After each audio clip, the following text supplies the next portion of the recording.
प्यारे बच्चों, आज के सेशन में हम पढ़ेंगे कि वज्र गुणनखंड विधि के द्वारा कैसे किसी रैखिक समीकरण को दो चर वाले रैखिक समीकरण को सॉल्व करते थे। अभी तक पिछले वीडियो में हमने देखा था कि कोई भी हमारा दो चर रैखिक समीकरण हो, मतलब पेयर ऑफ लीनियर इक्वेशन हो, तो उसको किस तरीके से सॉल्व करते हैं। तो पहला तरीका आपको बताया था प्रतिस्थापन विधि, दूसरा तरीका बताया था आपको विलोपन विधि। आज हम तीसरा तरीके पे बात करेंगे जो उसका नाम है वज्र गुणनखंड विधि, मतलब क्रॉस मल्टीप्लिकेशन मेथड। इस विधि में क्या करेंगे, देखिए कोई भी पेयर ऑफ लीनियर इक्वेशन देगा जो स्टैंडर्ड फॉर्म है लीनियर इक्वेशन का a1x plus b1y plus c2, simple है ये भी, sorry c1 equal to 0, equation number 1। दूसरा इक्वेशन है हमारा a2x plus b2y plus c2 equal to 0। ये हमारे दो चर रैखिक समीकरण हो गए।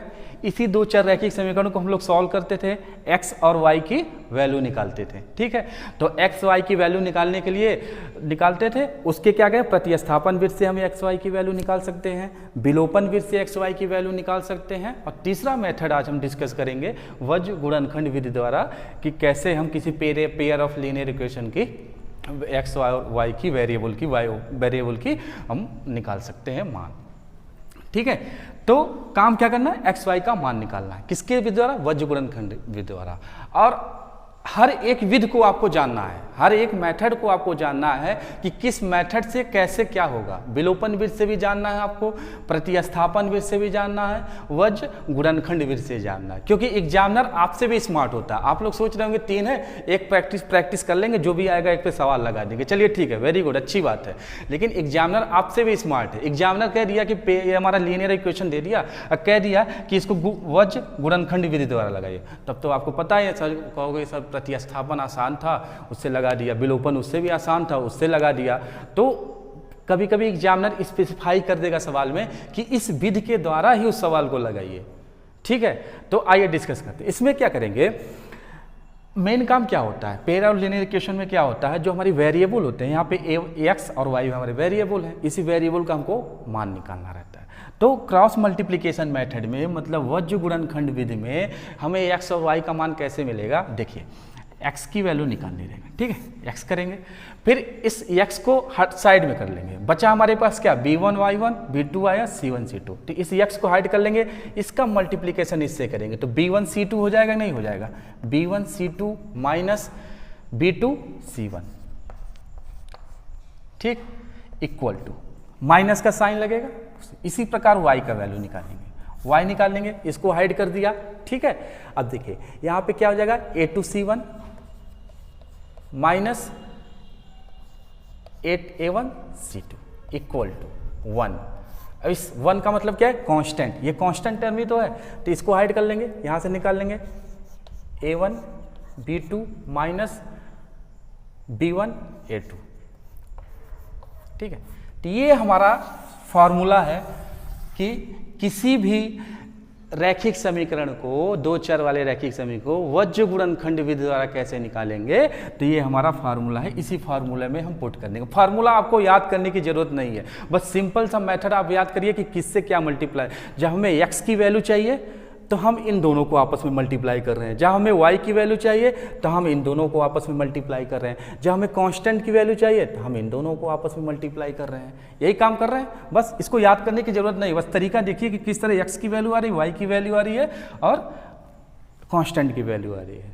ठीक है, अब सिंपल सा क्या करते हैं, आप सवाल लगाते हैं, सवाल लगाएंगे थोड़ा सा और आपका डाउट क्लियर होगा। ठीक है, समझ में आ गया, नोट करना चाहिए तो नोट कर लीजिए। ठीक,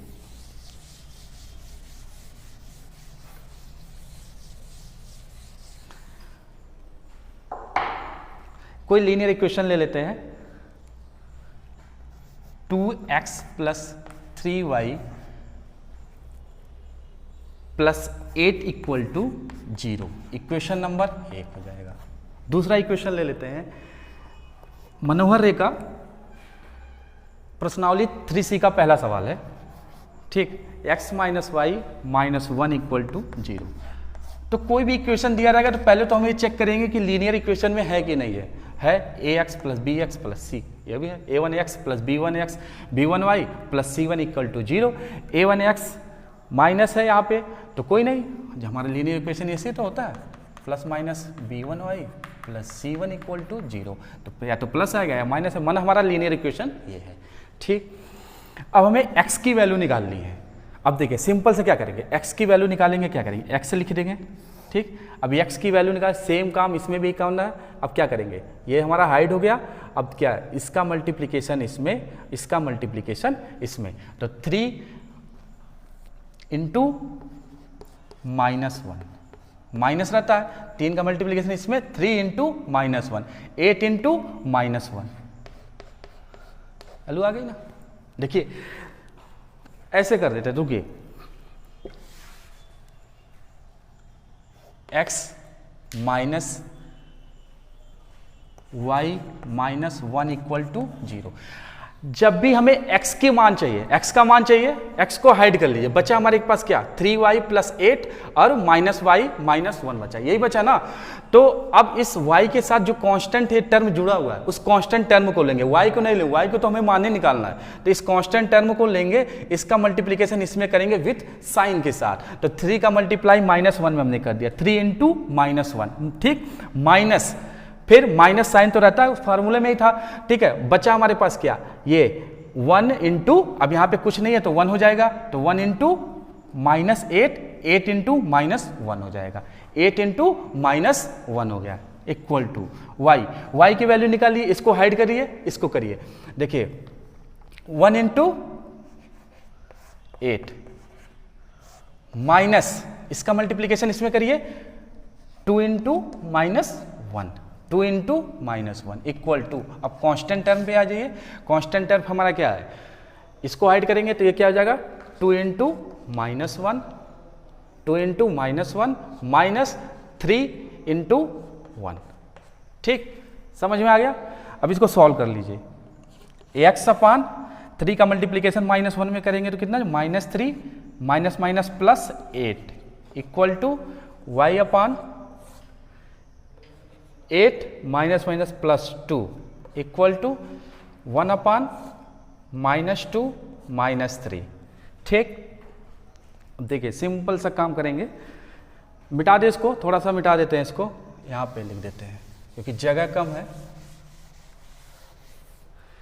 अब x का वैल्यू कितनी आ गई, 8 में से 3 गया कितना, 5 equal to y equal to 10।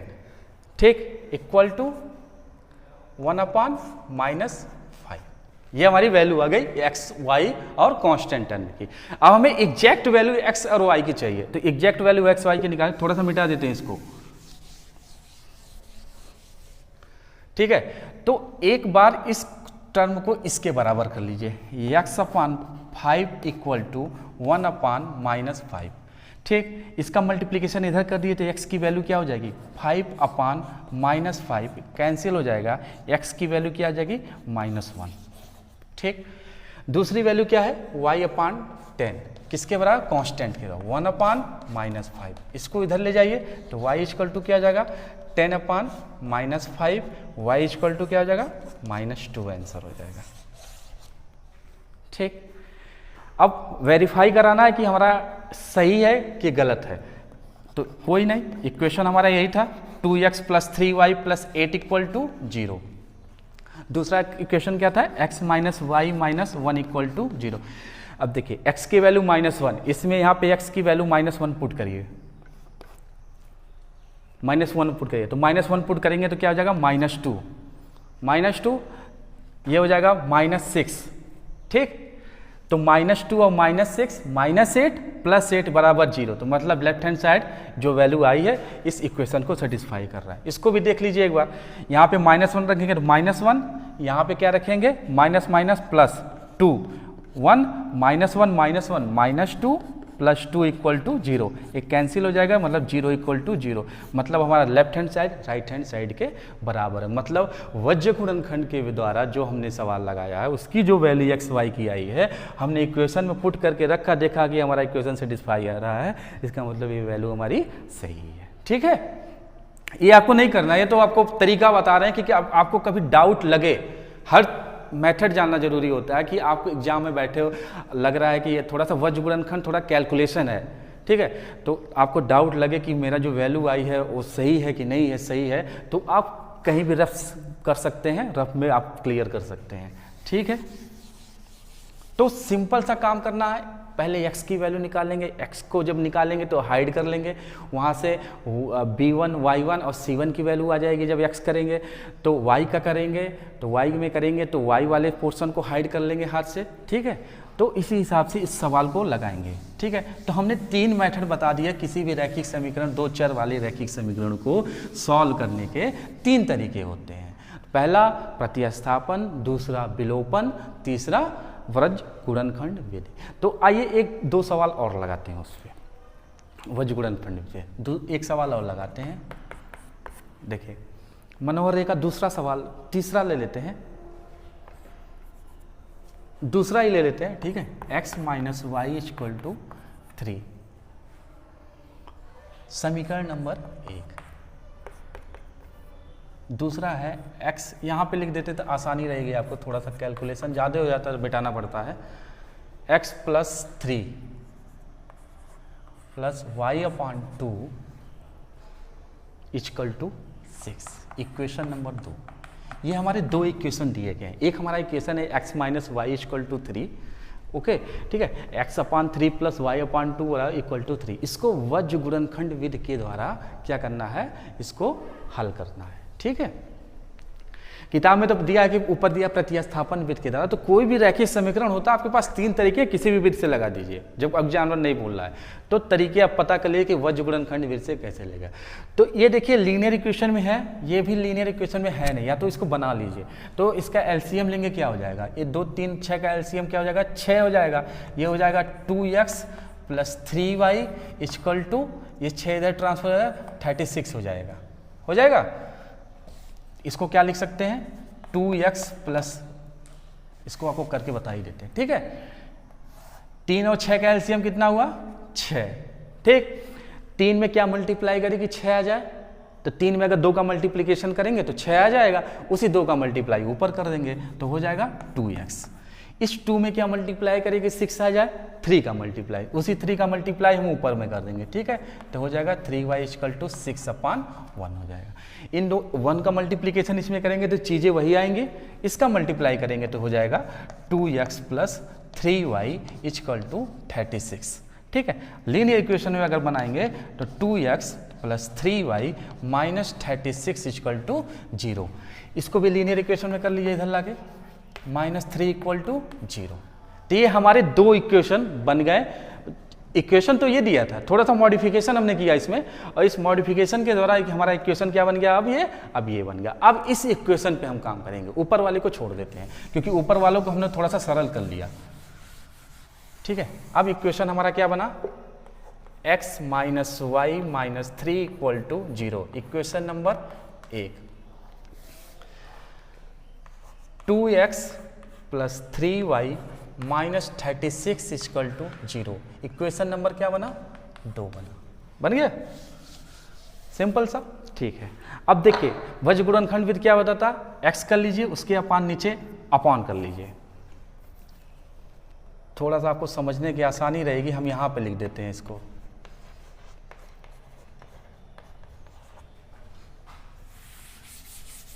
ठीक है, 2 कर लेते हैं।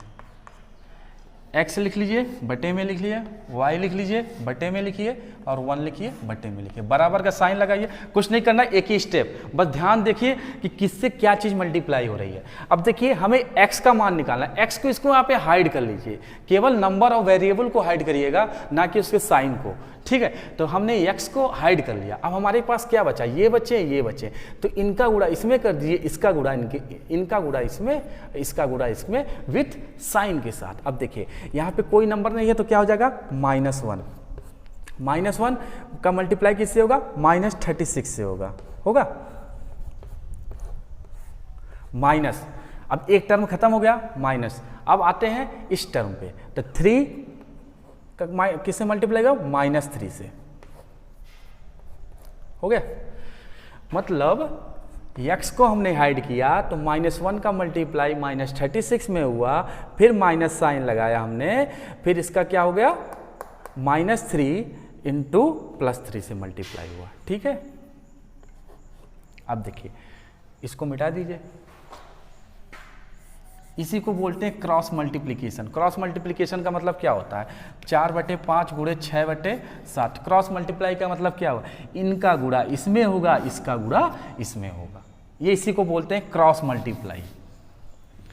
ठीक, अब हमने x निकाल लिया, y निकालना है तो y को हाइड करिए केवल इसके साथ। ठीक है, अब हमारे पास क्या बचा, ये बचा और ये बचा, तो क्या हो जाएगा 2 इंटू -3 माइनस इनका मल्टीप्लाई इसमें करिए तो -1 इंटू -36। ठीक, इसी स्टेप में जो समझ गया, बाकी कुछ नहीं, बाकी तो कैलकुलेशन है नीचे 1। अब 1 को इसको हाइड करिए, अब इसको हाइड करेंगे तो ये क्या हो जाएगा 1 इंटू 3, ये इसका क्या हो जाएगा -2 इंटू -1। ठीक, सॉल्व कर लीजिए, x upon minus minus plus हो जाएगा 36 और ये माइनस माइनस प्लस 9 हो जाएगा इक्वल टू y अपान -6, ये हो जाएगा +36, 1 अपान 3 और माइनस माइनस प्लस, तो ये हो जाएगा 5, माइनस माइनस प्लस +2, 3 1 जा 3, 3 + 2 5 हो गया, ये हमारा हो गया। ठीक है, अब इसको सॉल्व कर लीजिए, हो जाएगा x upon 45 equal to y upon 30 1 upon 5। ठीक है, यहाँ पे सॉल्व कर लेते हैं। अब ये वाला x वाला टर्म उठाइए, इस कांस्टेंट के बराबर रखिए, x upon 45 equal to 1 upon 5, cross multiply करिए, तो इसको यहाँ लाने से मतलब नहीं है क्योंकि हमें x की वैल्यू चाहिए, तो इसको ट्रांसफर करिए यहाँ पे, क्रॉस मल्टीप्लाई हो जाएगा इसका, तो x अपान कितना हो जाएगा 45 अपान 5, x की क्या वैल्यू आ गई 9 वैल्यू आ गई। ठीक, उसी प्रकार y की वैल्यू कितनी आ जाएगी, y हो जाएगा 30 अपान 5, एक स्टेप शॉर्ट कर दिया है, समझ जाइएगा आप लोग। ठीक, तो y इक्वल टू क्या हो जाएगा 6 आ गई वैल्यू, y की वैल्यू क्या आ गई 6 आ गई। सेटिस्फाई होना चाहते हैं तो वैल्यू रख दीजिए एक बार, 9 रखा है यहाँ पे, 9 -6 और -3, तो 9 में से 6 जाएगा +3 और +3 और -3 0, इक्वेशन हमारा सेटिस्फाई होगा। इसमें रख के देख लीजिए, 9 रखेंगे तो ये हो जाएगा 18 प्लस 3 हो जाएगा 18, 18 18 36, 36 माइनस 36 बराबर 0। तो इसका मतलब हमारा वज्रगुणन खंड विषय द्वारा जो आंसर आया, हमने इस लीनियर इक्वेशन में रख के देखा, दोनों कंडीशन लेफ्ट हैंड साइड हमारा राइट हैंड साइड के बराबर है, तो हमारा इक्वेशन सेटिस्फाई हो रहा है।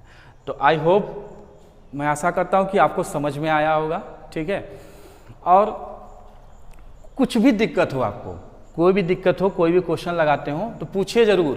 अब पूछने के लिए आप YouTube पे जाइए, कमेंट बॉक्स में कमेंट करिए कि सर ये चीज़ें समझ में नहीं आ रही हैं, फिर से एक्सप्लेन करिए, सर ये सवाल है इस प्रश्नावली का, आप हमें बताइए। ठीक है, तो हमारी प्रयास हमारा यही रहेगा कि मतलब आपको ज़्यादा से ज़्यादा बेहतर नॉलेज दिया जाए। ठीक है, तो चैनल को लाइक करिए, सब्सक्राइब करिए, ज़्यादा से ज़्यादा शेयर करिए अपने दोस्तों के पास, ताकि सबको नॉलेज मिल सके। ठीक है, थैंक यू सो मच।